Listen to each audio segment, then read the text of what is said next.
Hi, it's me again with CorelDraw Tips and Tricks, and there's a couple of ways to make a heart, and it makes it look a little bit different. See how this has a curvature to it on both of them? Underneath your polygon tool, either common shapes or basic shapes, get your heart, hold down your control button, and you could make a heart.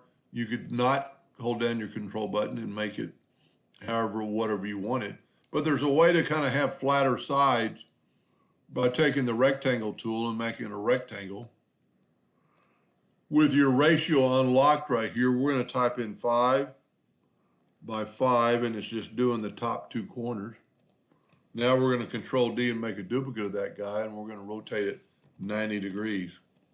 Take this corner to get the 4 point, and I don't like that whatsoever. We need to make it thicker, so we're going to make it thicker.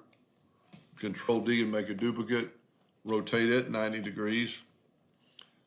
Grab that where you get the 4 point cross, and then weld it. I must be off a little bit. Let's back up here. Either that or I've got two copies. If you don't ever have the weld won't work, it might be because you have two copies. Nope, we just had one. Control D and make a duplicate.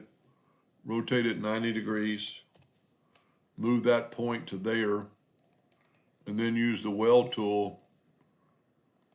And voila, you have a different size, shape, more straight lines of the heart. Just another way to make a heart. I hope that helped a little bit. Thank you for watching.